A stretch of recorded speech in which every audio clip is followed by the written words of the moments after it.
अरे देखो इन्हें को किथा सा घन वणो सा को समझाओ टिंटे विच साडा कोई इहो थींदे इन्हें दा गुजारा थींदे इतना पाला है बारिश है इहो है क्या करे थे इतना बच्चे असा या टेंट दे विच गुजारो महीने कने उतु ते थी गण सा आपको टेंट नहीं मिला? टेंट ते 6वें दिन हार सकूं आप मुझे 6वें दिन। अच्छा हाँ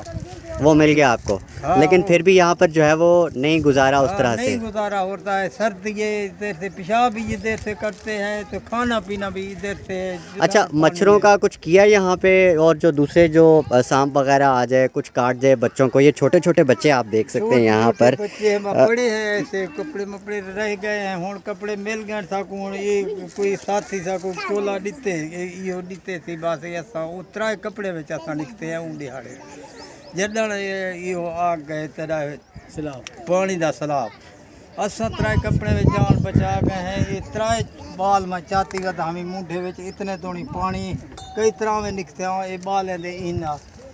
इन्हें दे बरकत नाल भी हाल कोई ना हाल इतना पानी आ गए साकदे समझ कने बाल असां दाढ़ी निके बच्चे हैं पोतरे पोतरे निके निके बच्चे किथा हैं वणो वाले पोतरे नहीं जाइंदा यार तो किवे करो कोई हुकूमत मेहरबानी करे तो मेहरबानी करो कोई जा इमदाद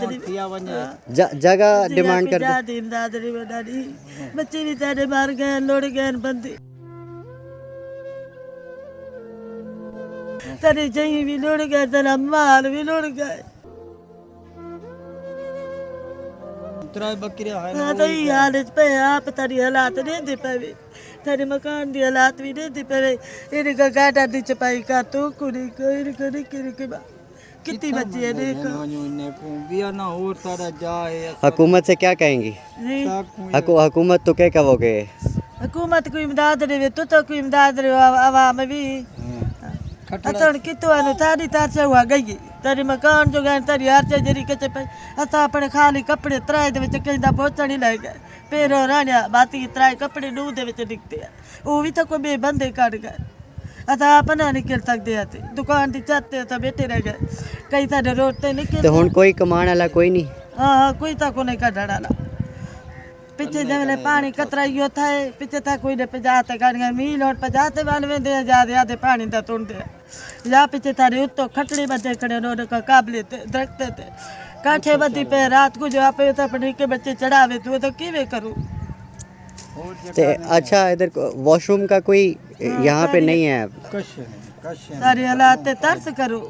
तो किवे करूं एक जा बना दे वो सब बच्चे लुकाऊं आप ही जिंदगी गुजारूं असा ये कर मेहरबानी हुकूमत कने थी वे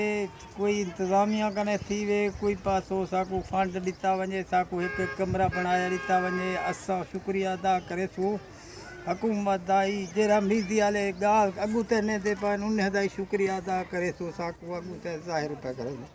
असा अल्लाह दा तकलीफ है सारे छोटे बच्चे सारे उते रहम करें तरस करें ina mi jalende tha koi ye kujare tane na ye bi jalende pala jalende dadi e koi pala jalende mi jale हवा दा झोला दे भी डटे तो ऐसा किवे करे तो रात को ज्यादा 12 से पावे तो पीछे क्या करे तो कोई मकान कोठा होती यात्रा तो होती है तो पेवे तो ये थोड़ा सा बे यात्रा थे पे हुए बात पे है चटते जिवे लमे बे तो कोई वेंदे लाडते पलाड़ फकीर वदन थे अतौणी में बेटे तेरे कोटत करिए तो ही में पाया कोई कोटा होवे पे तो चंगे बेटे रातों डाली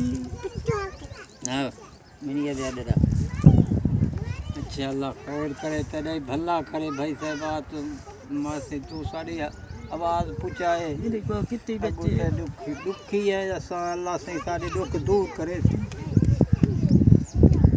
और को कोठा पे पाटा तो थक गया कमान नहीं निकलता ना कैसे निकलती बाबा अल्लाह खैर करसी ने अल्लाह खैर करसी। अच्छा अल्लाह खैर करे थी अल्लाह तेरा भला करे यार तू सारा आवाज पूछे ना भाई सारी गाल सुनने वाला कोई का नहीं सारा ऐसी से चंगा बंदा है रात को फेरा मारे थी साको खर्चा दे गए उनका अल्लाह भला करे